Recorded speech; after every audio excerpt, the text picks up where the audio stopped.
Greetings, ladies and gentlemen. Welcome to the DevasiaMentality plays the Metroid Prime Trilogy. Or at least the first part of it for this particular time around. Yeah.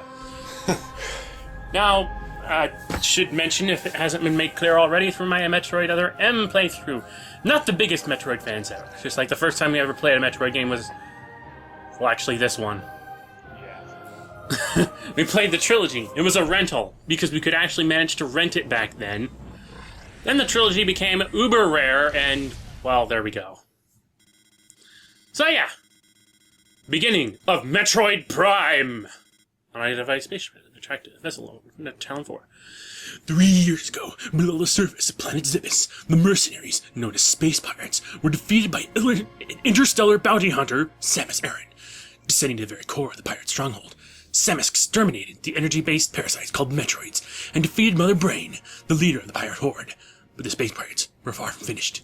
Several pirate research vessels were orbiting Zebes while Samus fought on the surface below. After the fall of Mother Brain, the ships escaped, with hopes of finding enough resources to rebuild their forces and take their revenge. After discovering a possible pirate colony on planet Tallon 4, Samus has again prepared for war, hoping to end the pirate threat forever. Remove this text and post. Oops. Oh, well. Wait, Samus isn't a bounty hunter. And this isn't Star Wars. You wouldn't be able to tell the difference when you look at some of the structures that we're going to see. But anyway, here we are, the very first 3D Metroid. I do not actually... You know, something funny about the Trilogy that we're going to get into as we go through each one. She has a different fucking ship in each and every single installment. What does she do between games? I thought the Trilogy games happened almost exactly one after the other. Almost. They kind of happen within, like, a month or so of each other. It depends. I haven't really looked at the timeline. I do know that this game is supposed to take 3 years after the first game, according to the little booklet that comes inside the Trilogy box. Yeah! Various suit in full 3D glory. Except you're here, inside first person. Yes, and that was, of course, something that a lot of people, when they first heard about the Prime game, the first Prime game, the way it was going to be, were so... yeah, they didn't like that. And then the game came out and just, like... they shut up about it immediately. Because the game was just that good. Apparently. I haven't played the original version. I've only ever played the Trilogy, like I said. Which has some minor graphical improvements, a completely different control setup because you're not using a GameCube controller. You're using the Wii Nunchuck! Don't you love motion controls? I actually would be hard-pressed to say. In various situations, I think I actually prefer them, and, you know... I think in this particular case I prefer them, but then based on what I've heard of the GameCube control setup for this game... Ew. It is kind of not quite like any other first-person shooter that uses a controller. The C-stick isn't actually used to aim the camera. Hmm.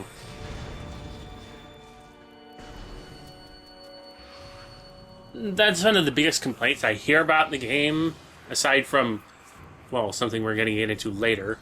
But, I could probably get used to it, if everybody else managed to install this game anyway. But anyway... I just hate shooters on controllers. It's just the way it is. Like, I've never played any shooter on a controller where I've enjoyed it better than any shooter that I played with a mouse and keyboard. Yeah. No, I don't blame you, but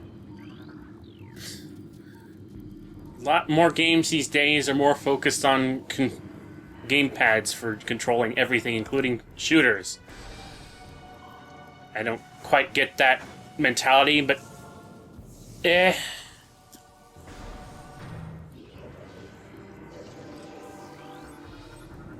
But yeah, I'm gonna, I hate to have to say that I'm going to do this, because it irritates me nonetheless, and it should be obvious by the way I'm doing things. I'm going for 100% throughout the whole trilogy, even in Echoes. Just so that I can say that I've done a 100% playthrough and then everybody's seen it. But I'm not going out of my way to do any sequence-breaking nonsense. I'm trying to do this at my own pace. I haven't played this game more than 3 times Not that before now.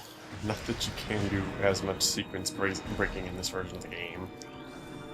Yeah, the Tallon Trilogy version of the game fixed some little physics issues that made it easy to do some sequence-breaking tricks, although I'm told that it's a lot more difficult, but some of those tricks are still possible. I'm just not going to bother with them. I'm doing this at my own pace, on my own terms, so don't expect me to be a high-tier, massive Super Metroid player for this playthrough. I'm just doing what I do, the way I do it. Fuck you, pirates. But yeah, we're after space pirates again, and this is, of course, you'd expect Samus Aran, a bounty hunter, to go out of her way to be searching bounties. But then she picks up, like, this distress beacon from a pirate vessel, and she's like, pirates? Fuck it, I'm gonna kill them. I hate pirates.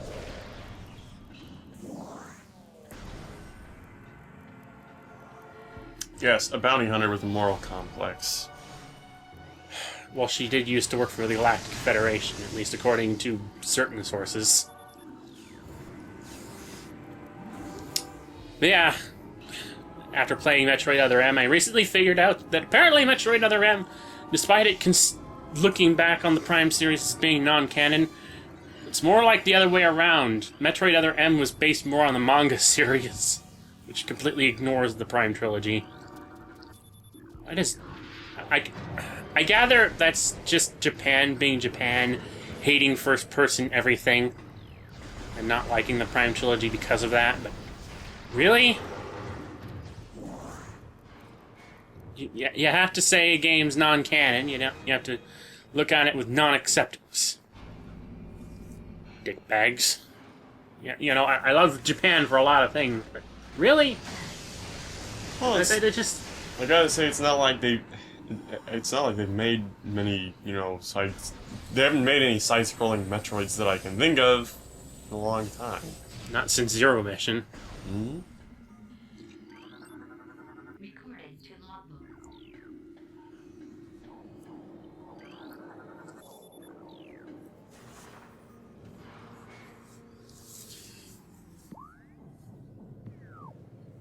Yeah. Oh, this is a nice door. We're not gonna see these type of doors ever again, I don't think. Good. And now our first boss battle.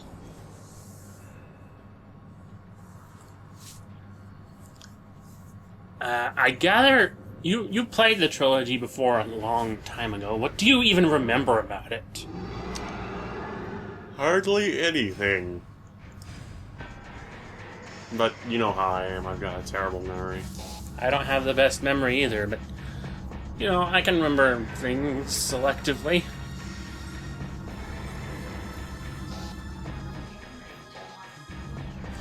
Anyway, Parasite Queen! The giant queen parasite, whatever the fuck a parasite is. Ugly mutant blob insect thing, I don't know. I mean, back when I used to rent games, I would usually... Back when there were games worth renting that were available at the rental shop. I would usually rent, multiple games at a time. And I think this was I had rented some of the game. I don't remember which one. So I didn't really get around to playing this that much. I remember we tried to play the third one with that stupid camera. Whatever happened to that footage? Uh-oh, we're already doing our escapes, our just self-destruct escape sequence.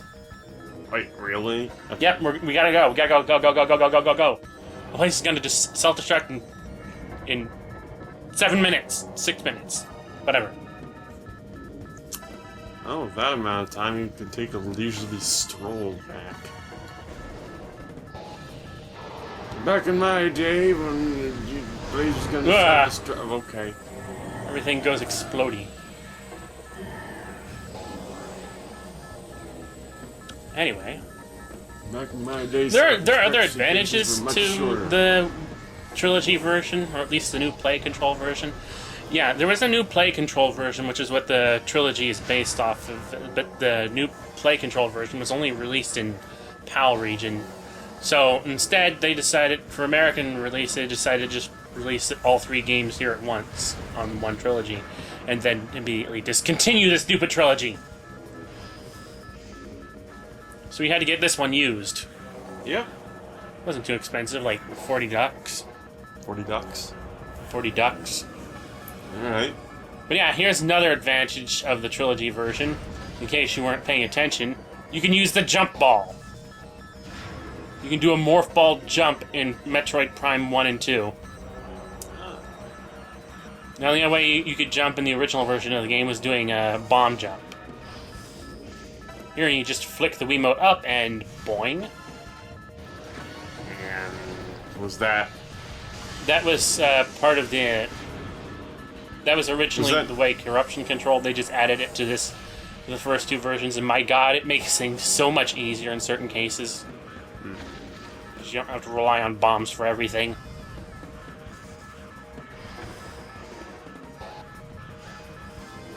Rolling, rolling, rolling.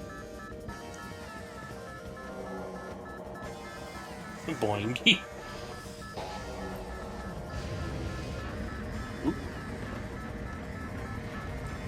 What is this? Something stupid, obviously, because it exists and is in my way.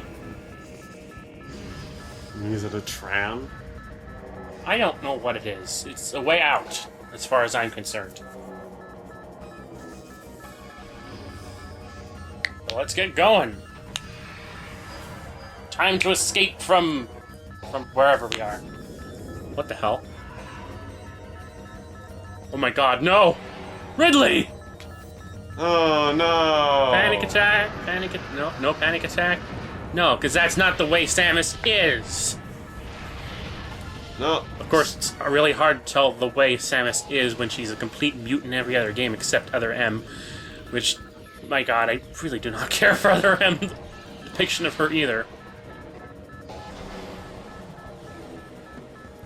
Yeah, Samus's reaction here is just for the sake... A lot of people... There's people who would defend that Other M isn't a bad game, even if you're not a Metroid fan, but let me put it this way.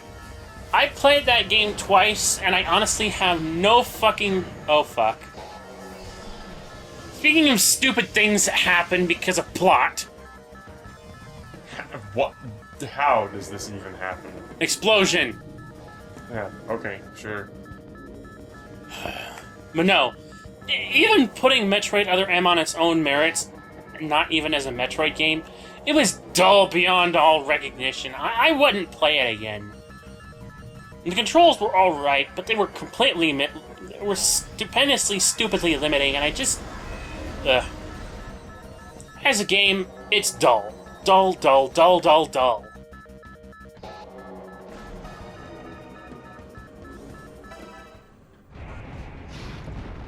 But fuck, we lost our fucking Varia suit. Because of that fucking explosion. And that fucking Ridley, that stupid robo mecha whatever the fuck he is.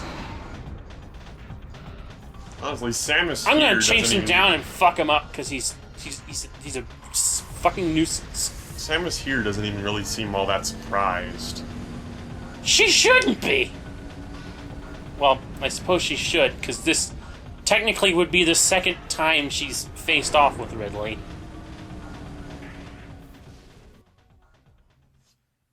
Anyway, time to chase that metallic space pterodactyl down. Well, God damn it! She's supposed to be a cold as ice bounty hunter, so she's probably seen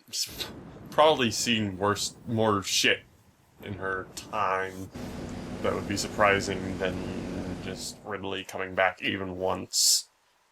You know, I did that whole intro narration thing that was actually taken out of the original version of the game. It was done by Samus Aran's voice actress. This to be the opening narration, but they didn't get used. But part of one thing that I changed when I decided to make that narration, is that she originally said it had been 10 years since the first game. You know, if it had been 10 years and she had been through a whole lot of bounties since then and seen a lot of shit, I suppose that would be believable. But, yeah. We've touched down on Tallon 4 and are ready to start exploring, but we will do that starting next time on Let's Play Metroid Prime.